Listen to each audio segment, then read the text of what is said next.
আপু আসসালামু আলাইকুম। ওয়ালাইকুম আসসালাম। আপু আপনার নাম কি? মরিয়ম আক্তার। মরিয়ম আক্তার, কেমন আছেন আপনি? আছি, ভালো আছি, একটু কষ্টের মধ্যে আছি। কিসের কষ্ট? কষ্ট, হাজবেন্ড নাই, হাজবেন্ড মারা গেছে আজকে 2 বছর। বাচ্চা কাচ্চা আছে? একটা ছেলে আছে। তো এখন ছেলের খরচ, আপনার খরচ কিভাবে চলে?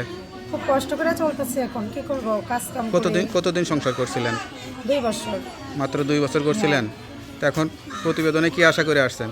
আসছে এখন একটা বিয়ে শাদী করার জন্য, যে কোনো ভাই যদি পাশে দাঁড়ায় বিয়ে শাদী করবো। যেহেতু হাজবেন্ড নাই, একটা ছেলে আছে, ছেলেটাকে নিয়ে খুব কষ্ট এখন চলতে। এভাবে তো আর চলা যাবে না, এর জন্য চিন্তা ভাবনা করে আসছি, যদি কোনো ভাই পাশে দাঁড়ায় বিয়ে শাদী করে ফেলবো। আচ্ছা আচ্ছা, লেখাপড়া করছিলেন? হ্যাঁ, লেখাপড়া করছিলাম 7 পর্যন্ত। এখন বয়স কত চলে? এখন 25 বছর চলে। 25 বছর চলে।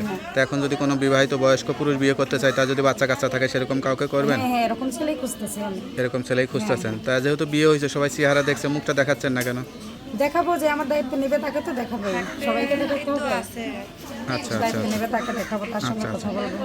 তা আপনার যা বলতেছেন সত্যি সত্যি বলতেছেন তো? হ্যাঁ, আমি যা বলছি সত্যি বলছি। কেউ যদি সরাসরি আসে, সঠিক ঠিকানা আমার সত্যটা হ্যাঁ, পাবে আমি তো? ঠিকানা দিব, সে আসবে, দেখা যাবে আশা, বিয়ে শাদী করতে চায়। আচ্ছা আচ্ছা, তা আপনার সঙ্গে কীভাবে যোগাযোগ করবে? ফোন নাম্বারটা দিব। নাম্বারটা দিলে সমস্যা নাই তো? না, কোনো সমস্যা নেই। নাম্বারটা মুখস্থ আছে? হ্যাঁ, মুখস্থ আছে। তাই একটু বলে দেন।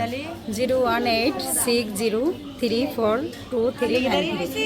যাক, নাম্বারটা খোলা রাখবেন, আর অবশ্যই 5 ওয়াক্ত নামাজ কালাম পড়বেন, আল্লাহর কাছে চাইবেন, আল্লাহ আপনার মনে আশাটা পূরণ করে দেবে।